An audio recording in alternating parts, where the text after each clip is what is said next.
வணக்கம். நான் ரஞ்சனி. கதைக்களத்துக்கு உங்களை அன்போட வரவேற்கிறேன். இன்னைக்கு நம்ம பார்க்க போற கதை மகாபாரதத்துல ஒரு கிளை கதையா வர நலத்தமயந்தி அவங்களோட கதை தான். இத புகழேந்தி புலவர் நலவெண்பாவா ஏற்றியிருக்காரு. வனவாசத்துல பாண்டவர்கள் மனமுடைந்து போயிருக்காங்க. அப்ப ஒரு முனிவர் பாண்டவர்களுக்கு எடுத்துரைத்த கதை தான் நலதமயந்தி. நலதமயந்தி கதையோட முடிவுல சனி பகவான் நலனுக்கும் தமயந்திக்கும் ஒரு வரம் கொடுப்பாங்க. அந்த வரம் என்னன்னு தெரிஞ்சுக்க கதைய முழுவதுமா கேளுங்க. கதை நிச்சயமா சுவாரஸ்யமா இருக்கும். அந்த உறுதி நான் கொடுக்குறேன். வாங்க கதைக்குள்ள பயணிப்போம். ஒரு அடர்ந்த காடு இருக்கு. அந்த காட்டுக்குள்ள ஒரு சின்ன குகை இருக்கு. அந்த குகைக்குள்ளதான் வேட தம்பதியான ஆகுகன் ஆகுகி அப்படின்னு 2 பேர் வாழ்ந்துட்டு இருக்காங்க.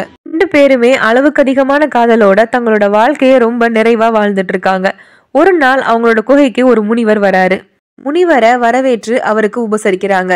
இரவு நேரம் ஆனதுனால முனிவரை தங்களோட குகைக்குள்ளேயே தங்க சொல்றாங்க ஆகுகனும் ஆகுகியும். வேட தம்பதிகள் வாழ்ந்த குகை ரொம்பவே சின்னது. அந்த குகைக்குள்ள இருவர் மட்டுமே போக முடியும். விருந்தினரா வந்த முனிவரை வெளில படுக்க வைக்க முடியாது. அதனால முனிவரை உள்ள படுக்க சொல்றாங்க. வெளியில குளிர் அதிகமா இருந்ததுனால ஆகுகியும் வெளில படுக்க முடியாது. அதனால முனிவரையும் ஆகுகியும் ஆகுகன் உள்ள படுக்க சொல்றாரு. ஆகுகன் தன்னோட மனைவி மேல வச்சிருக்க நம்பிக்கையை பார்த்து முனிவர் வியந்து போறாரு. இப்படி ஒரு பொருத்தமான கணவன் மனைவியை நான் பார்த்ததே இல்லை அப்படின்னு 2 பேரையும் வாழ்த்திட்டு படுத்து உறங்குறாரு. ஆகுவன் குகைக்கு வெளில படுத்துட்டு இருக்காரு. ஒரு காட்டு மிருகம் ஆகுவனை தாக்கவே ஆகுவன் இறந்து போறாரு. மறுநாள் காலை எழுந்து வந்து ஆகுவனை பார்த்த ஆகுகி தன்னோட கணவன் இறந்து போன அதே இடத்துலயே துடிதுடித்து அவளும் இறந்து போறா. இதை பார்த்துட்டு இருந்த முனிவர் ரொம்பவே வருத்தப்படுறாரு. இப்படி ஒரு சிறந்த தம்பதி இறந்து போயிட்டாங்களே அப்படின்னு கவலைப்படுறாரு. 2 பேருமே மறுஜென்மம் எடுப்பீங்க, உங்களை நானே மறுஜென்மத்திலையும் சேர்த்து வைப்பேன் அப்படின்னு சொல்லிட்டு முனிவரும் இறந்து போறாரு. இவரோட வாக்கின்படியே மறுஜென்மத்துல ஆகுகன் ஒரு நாட்டோட இளவரசனா நலனா பிறக்கிறாரு. ஆகுகி ஒரு நாட்டோட இளவரசியா தமயந்தியா பிறக்கிறாங்க. முனிவர் இவங்க 2 பேரையும் இணைத்து வைக்கவே அன்னப்பறவையா பிறக்கிறாரு. நிடத நாட்டு இளவரசனான நலன் ஒரு நாள் தன்னோட அந்தபுரத்துல நடந்துட்டு இருக்காரு. அப்ப ஒரு அன்னத்தை பாக்குறாரு. நலன் அந்த அன்னத்துக்கு பக்கத்துல போறாரு. பக்கத்துல போனோடனே அந்த அன்னம் பேச ஆரம்பிக்குது. அழகான இளவரசே, நீங்க ரொம்ப அழகா இருக்கீங்க, அறிவாவும் இருக்கீங்க. இந்த மக்களுக்கு நல்லது செய்யணும் அப்படின்னு நினைக்கிறீங்க. உங்களை போலவே அழகாவும் அறிவாவும் மக்களுக்கு நல்லது செய்யணும் அப்படின்னு நினைக்கிற ஒரு இளவரசி இருக்கா. அவளை நீங்க திருமணம் செஞ்சுக்கிட்டா உங்களோட வாழ்க்கை ரொம்பவே நல்லா இருக்கும் அப்படின்னு சொல்லுது அன்னம். அது மட்டும் இல்லாம தமயந்திய பத்தின அத்தனை விவரங்களையும் நலன் கிட்ட சொல்லுது. தமயந்தி பத்தி கேட்க கேட்க நலனுக்கு தமயந்தி மீது ஒரு காதல் ஏற்படுது. அந்த காதல் அவளை பார்க்கணும் அப்படின்ற ஆசையும் ஏற்படுத்துது. திருமணம் செஞ்சுக்கிட்டா நிச்சயம் தமயந்தியை தான் திருமணம் செய்யணும் அப்படின்னு முடிவெடுக்கிறான் நலன். தமயந்தியை பார்க்காமையே அவள் மீது ஒரு பெரும் காதல் உண்டாகுது நலனுக்கு. தமயந்தி கிட்டையும் உங்களை பத்தி எடுத்து சொல்றேன் அப்படின்னு சொல்லிட்டு அன்னம் நலன் கிட்டேந்து விடை பெற்று தமயந்தியை பார்க்க வருது. ஒரு நாள் இரவு இளவரசி தமயந்தி தன்னோட நந்தவனத்துல உட்கார்ந்துருக்காங்க. அப்ப அந்த அன்னம் தமயந்தி பக்கத்துல போய் உட்காந்து ஒரு பாட்டு பாடுது. அந்த பாட்டுல கதையோட நாயகனா நலனை வச்சு நலனை பத்தின எல்லா கருத்துக்களையும் பாடுது. இதை கேட்டுட்டு இருந்த தமயந்திக்கு இப்படி ஒரு இளவரசன் இருக்கானா அப்படின்னு நலன் மேல ஒரு பெரிய ஈடுபாடும் எதிர்பார்ப்பும் ஏற்படுது. நலனை பத்தி இன்னும் இன்னும் நிறைய அன்னம் சொல்ல சொல்ல கேட்டு தெரிஞ்சுக்கிறாங்க தமயந்தி. தமயந்திக்கும் நலன் மீது ஒரு பெரும் காதல் உண்டாகுது. அன்னம் சொன்னதை வச்சு நலன் இப்படிதான் இருப்பான் அப்படின்னு தன்னோட மனசுக்குள்ள நலனோட பிம்பத்தையே உருவாக்கி அவனை காதலிக்க ஆரம்பிச்சா தமயந்தி. 2 பேரோட காதலும் அன்பும் வளர்ந்து கொண்டே இருந்தது. தமயந்தியோட தந்தையான வீமன் தமயந்திக்கு திருமணம் செஞ்சு வைக்கணும் அப்படின்னு முடிவு பண்றாரு. அதனால ஒரு சுயம்வரம் ஏற்பாடு பண்றாரு. சுயம்வரம் அப்படின்னாலே எல்லா நாட்டு இளவரசர்களும் வருவாங்க. அதுலயும் தன்னோட தமயந்திக்கு சுயம்வரம் அப்படின்னா நலன் வராம இருப்பாரா? அவரும் வந்தாரு. தமயந்தியோட அழகு தேவர்களையும் போட்டி போட வச்சுது. எல்லா தேவர்களுமே தமயந்தியோட சுயம்வரத்துக்கு வந்திருந்தாங்க. சுயம்வரத்துக்கு சனி பகவானும் வந்திருந்தாரு. சுயம்வரத்துக்கு வந்த தேவர்களுக்கு நலத்தமயந்தியோட காதல் பத்தி தெரியும். அதனால ஒரு 5 தேவர்கள் நலன் போலவே உருவம் எடுத்து வந்திருந்தாங்க. சுயம்வர மண்டபத்துக்கு அழைத்து வரப்பட்ட தமயந்தி ஒவ்வொரு இளவரசரா பாக்குறாங்க. அதுல தன்னோட மனசுல உருவாக்கி வச்சிருந்த நலனோட பிம்பத்தை மாதிரியே 6 பேர் இருக்கிறத பாக்குறாங்க. 6 பேர்ல தன்னுடைய நலன் யாரு அப்படின்னு தமயந்தி யோசிக்க ஆரம்பிக்கிறாங்க. அப்பதான் சின்ன வயசுல ஒரு முனிவர் சொன்னது அவங்களுக்கு ஞாபகம் வருது. தேவர்கள் கண்ணிமிக்க மாட்டாங்க அப்படின்றது ஞாபகத்துக்கு வரவே சரியா 6வதா இருக்கிற தன்னோட நலனுக்கு மாலையிடுறாங்க தமயந்தி. நலன் தமயந்தி இவங்க 2 பேரோட காதலும் கைகூடுது. இருவருக்குமே திருமணம் கோலாகலமா நடைபெறுது. திருமணத்துக்கு வந்த தேவர்களுக்கு நலத்தமயந்தி மேல ஒரு பெரும் கோபம் உண்டாகுது. சனி பகவானுக்கும் நலன் மீது ஒரு பெரும் கோபம் உண்டாகுது. நலனை துன்பப்படுத்துறதுக்காக ஒரு தக்க தருணத்தை எதிர்பார்த்து காத்துட்டு இருக்காரு சனி பகவான். திருமணம் முடிஞ்சு நலனும் தமயந்தியும் நிடத நாட்டுக்கு போறாங்க. அங்க நலனோட தந்தை அவருக்கு பட்டாபிஷேகம் நடத்தி அரசனாக்குறாரு. நலனும் தன்னோட நாட்டை ரொம்ப நேர்மையாவே வழிநடத்தினாரு. நலன் தமயந்தியோட திருமண உறவும் ரொம்பவே நல்லா போச்சு. அவங்களுக்கு 2 குழந்தைகளும் பிறந்தாங்க. குழந்தைகளுக்கு இந்திரசேனா, இந்திரசேனன் அப்படின்னு பெயர் சூட்டுறாங்க. நலனோட அரசியல் வாழ்க்கையும் திருமண வாழ்க்கையும் ரொம்பவே சிறப்பா போயிட்டு இருக்கு. இதற்கிடையில சனி பகவான் நலனையும் தமயந்தியும் துன்புறுத்துறதுக்காக ஒரு தக்க தருணத்தை எதிர்பார்த்து காத்துட்டு இருக்காரு. சனி பகவானுக்கு எப்போதுமே ஒரு நியதி உண்டு. தன்னோட கடமையை சரியா செய்யற யாரையும் அவர் துன்புறுத்துறதே கிடையாது. கடமையிலேருந்து விலகி போறவங்களை மட்டுமே அவர் துன்புறுத்துவாரு. கடமையை சரியா செய்யற நலனை துன்புறுத்துறதுக்கு அவருக்கு சரியான தருணம் கிடைக்கவே இல்லை. அதனால ரொம்பவே தாமதமாச்சு. ஒரு நாள் நலன் கோயிலுக்கு போனாரு. அவசரமா கோயிலுக்குள்ள போன நலன் தன்னோட கால்களை சரியா கழுவாம உள்ள நுழைஞ்சிட்டாரு. இதை பார்த்துட்டு இருந்த சனி பகவான் ஒரு அரசனுக்கு தன்னோட கால்களை கூட சரியா கழுவ தெரியல, எப்படி தன்னோட நாட்டு மக்களை அவன் பார்த்துப்பான் அப்படின்னு கோபம் கொள்றாரு. இதனால நலனை ஆட்கொள்றாரு. எல்லாரோட வீழ்ச்சிக்கு பின்னாடியும் அவங்களோட அவசர புத்தியும் அவங்களோட கெட்ட பழக்கங்களும் தான் காரணமா இருக்கும். அப்படி நலனுக்கும் ஒரு கெட்ட பழக்கம் உண்டு. அதுதான் சூதாடுறது. ஒரு நாள் நலனோட அமைச்சர் புட்கரன் சூதாட்டத்துக்கு நலனை அழைக்கிறான். நயவஞ்சகமா விளையாடி நலனை சூதாட்டத்துல தோக்கடிக்கிறான். இதன் மூலமா நலனோட அரசவை ஆட்சி அனைத்தையும் தனக்கு சொந்தமாக்கிக்கிறான். நலனை வனவாசம் அனுப்புறான். மகாபாரதத்துல பாண்டவர்கள் எப்படி சூதாட்டத்தினால எல்லாத்தையும் இழந்து வனவாசம் போனாங்களோ அப்படியே நலனும் எல்லாத்தையும் இழந்து வனவாசம் போறான். ஒருத்தருக்கு காலமும் நேரமும் நல்லபடியா இருக்கிற வரைக்கும் அவங்களோட கெட்ட பழக்கம் அவங்களுக்கு எந்த தொந்தரவும் கொடுக்கறது கிடையாது. என்னைக்கு காலமும் நேரமும் கெட்டு போகுதோ அப்ப கெட்ட பழக்கத்தால அவங்களுக்கு தொந்தரவு வருது. இங்க நலனுக்கும் அப்படித்தான். நேரம் சரியில்லாம போகவே அவனோட கெட்ட பழக்கம் அவனை மொத்தமா எல்லாத்தையும் இழக்க வச்சிருது. நலனும் தமயந்தியும் வனவாசத்துக்கு புறப்படுறாங்க. தமயந்தி தன்னோட 2 குழந்தைகளையும் தன்னோட பெற்றோர்கிட்ட கொடுத்து அனுப்புறாங்க.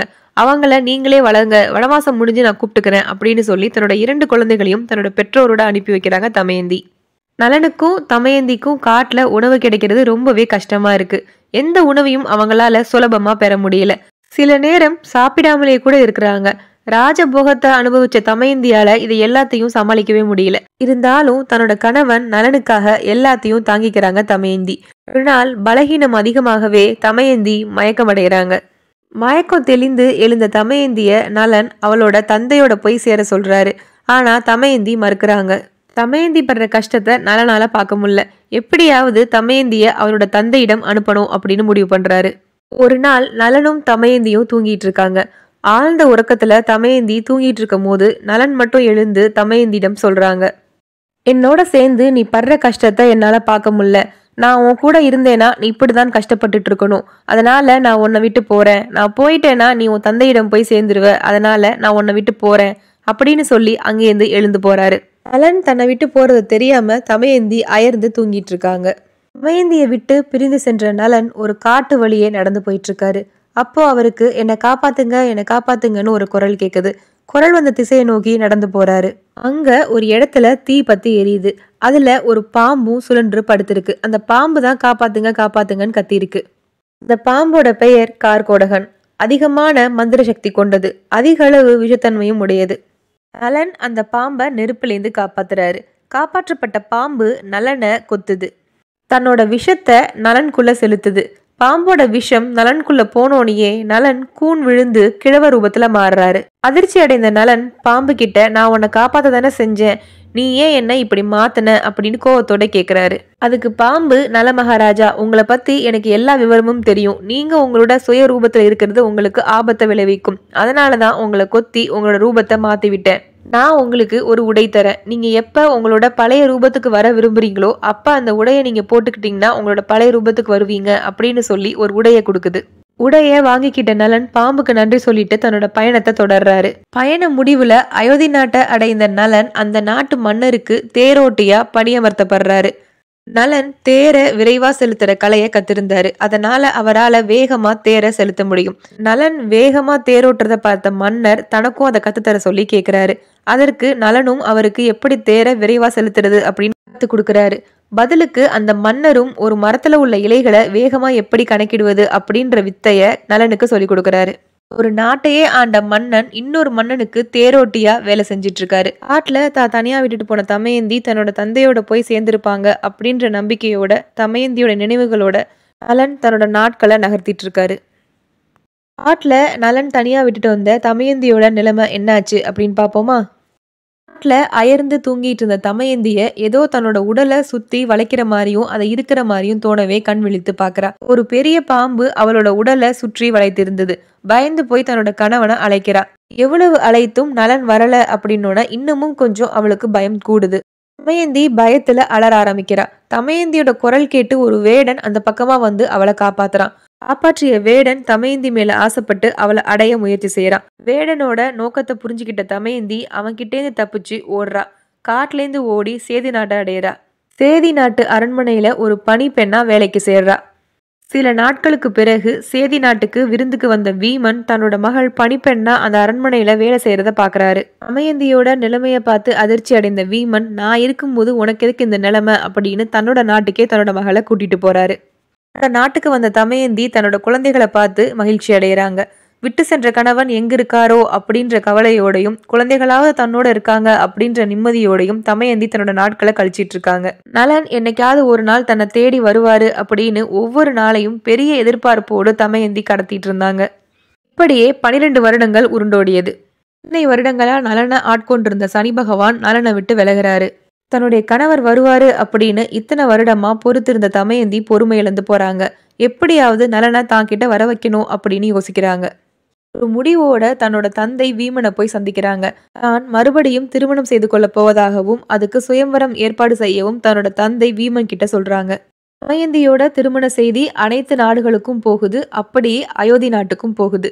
அயோத்தி மன்னரும் தமயந்தியோட சுயம்வரத்துக்கு கலந்துக்கிறதுக்கு தன்னோட தேரோட்டியான நலன் கூட புறப்படுறாரு. மனைவியான தமயந்தி நாட்டுக்கு போறோம் அப்படின்னு தெரிஞ்சு நலன் தேரை செலுத்துறாரு. ஆனா எதற்காக போறோம் அப்படின்னு தெரியாமையே நாட்டை அடையிறாங்க. அரண்மனையில சுயம்வர ஏற்பாடுகள் சிரத்தையா நடந்துட்டு இருக்கு. நலன் அரண்மனைக்குள்ள வந்தோடனேயே தமயந்தியோட உள்ளுணர்வு நலன் தன்னை சுத்திதான் எங்கேயோ இருக்காரு அப்படின்னு சொல்லுது. நலனை சந்திக்கிற நொடிக்காக காத்துட்டு இருக்காங்க தமயந்தி. இங்க நலனுக்கு தமயந்திக்கு தான் சுயம்வரம் அப்படின்னு தெரிஞ்சோன அதிர்ந்து போறாரு. எந்த கணவனுக்கு தான் தன்னோட காதல் மனைவிக்கு திருமணம் அப்படின்றத கேட்டுட்டு அமைதியா இருக்க முடியும்? நலனாலையும் அமைதியா இருக்க முடியல. பார்க்கோடகன் கொடுத்த உடைய அணிஞ்சுக்கிட்டு மீண்டும் தன்னோட சுய ரூபத்துக்கு வராரு. தன் உருவத்துக்கு மாறின நலன் மீண்டும் சுயம்வரத்துல கலந்துக்கிறாரு. சுயம்வரத்துல நலனை பார்த்த தமயந்தி ரொம்பவே மகிழ்ச்சி அடைகிறாங்க. கண்கள்ல நீர் பளபளக்க ஆனந்த கண்ணீரோடையும் தவிப்போடையும் சந்தோஷத்தோடையும் மீண்டும் நலனுக்கே மாலை சூடுறாங்க தமயந்தி. தமயந்தியோட திருமணம் மீண்டும் நல்லபடியா முடியுது. திருமணம் முடிஞ்சோன வீமன் நலன் கிட்ட உங்களுக்கு திருமண சீர்வரிசையா என்ன வேண்டும் அப்படின்னு கேக்குறாரு. உங்களோட சீர்வரிசை எனக்கு எதுவும் வேண்டாம். அதுக்கு பதிலா உங்களோட படைகளை கொடுங்க. நான் என்னோட நாட்டுக்கு மறுபடியும் போர் புரிய போறேன். என்னோட நாட்டை புட்கரன் நல்வழியில ஆட்சி செய்யல, கொடுங்கோல் ஆட்சி செய்யறான். என்னோட குடிமக்கள் அனைவரும் துன்பத்துல இருக்காங்க. நான் அவங்கள காப்பாத்தணும். மீண்டும் என்னோட நாடை கைப்பற்றணும் அப்படின்னு சொல்றாரு நலன். வீமனும் தன்னோட படைகளை நலனுக்கு கொடுக்கறாங்க. நலனும் போரிட்டு தன்னோட நிடத நாட்டை கைப்பற்றுறாரு. மீண்டும் நலன் அரியணை ஏறுறாரு. நலன் தமயந்தியோட வாழ்க்கை இனிதே மறுபடியும் தொடர்கிறது. ஒரு நாள் நலனும் தமயந்தியும் கோயிலுக்கு போறாங்க. அப்ப சனி பகவான் அவங்களுக்கு காட்சி கொடுத்தராரு. சனி பகவான் நலன் கிட்டையும் தமயந்தி கிட்டையும் மன்னிப்பு கேட்கிறாரு. தன்னோட சுய வெறுப்புக்காக உங்க 2 பேரையும் ரொம்ப நாட்கள் ஆட்கொண்டு துன்பப்படுத்திட்டேன் அப்படின்னு சொல்றாரு. அதுக்கு பரிகாரமா உங்களுக்கு ஒரு வரம் தரேன். உங்களுக்கு என்ன வேணும் சொல்லுங்க அப்படின்னு நலன் கிட்ட கேக்குறாரு. அதுக்கு நலன், சனி பகவானே, எனக்கு எந்த வரமும் வேண்டாம். எந்த ஒரு ஆணும் நான் பட்ட இன்னல்களை படக்கூடாது. நாடிலிருந்து அரியணை இழந்து, வீடிழந்து, மனைவி மக்கள் அப்படின்னு எல்லாத்தையும் இழந்து பெரிய துன்பம் அடைஞ்சிட்டேன். என்னோட மனைவி தமயந்தியும் எந்த பெண்ணும் படக்கூடாத துன்பத்துக்கு போயிட்டாங்க. கணவனை இழந்து மீண்டும் தான் பிறந்த இடத்துக்கே போய் ரொம்ப பெரிய துன்பத்தை அனுபவிச்சுட்டாங்க. அதனால நல தமயந்தியான எங்களோட கதைகளை படிப்பவர்களும் கேட்பவர்களும் சனி திசையில எந்த ஒரு இன்னலுக்கும் ஆளாகக்கூடாது அப்படின்னு வரம் கேட்குறாங்க. சனி பகவானும் அப்படியே ஆகட்டும் அப்படின்னு நலத்தமயந்தி கேட்ட வரத்தை அருள்றாரு. இதனாலதான் சனி திசையில நலத்தமயந்தி கதையை கேட்பவருக்கும் படிப்பவருக்கும் எந்த இன்னல்களும் சனி பகவான் கொடுக்க மாட்டாரு அப்படின்றது ஐதீகம். இந்த ஐதீகம் உண்மையா இல்லையா அப்படின்ற வாதத்துக்கு நம்ம போகாம அதை எல்லாத்தையும் தள்ளி வச்சுட்டு நம்மளோட கெட்ட பழக்கம் என்ன அப்படின்றத தெரிஞ்சுக்கிட்டு எந்த நேரத்துலையும் நம்மளோட கெட்ட பழக்கம் நமக்கு கெட்டதை தான் கொடுக்கும் அப்படின்றத புரிஞ்சுக்கிட்டு அதை எல்லாத்தையும் விட்டு ஒழிக்கணும். நம்மளோட கடமையை சரியா செஞ்சா காலம் நமக்கு நல்லது தான் தரும் அப்படின்ற நம்பிக்கையோட நம்மளோட கடமையை சரியா செய்வோம். கதையை பத்தின உங்களோட கருத்துக்களை மறக்காம கமெண்ட் பாக்ஸ்ல தெரிவிங்க. மீண்டும் ஒரு நல்ல பதிவோடு உங்களை சந்திக்கிறேன். நன்றி.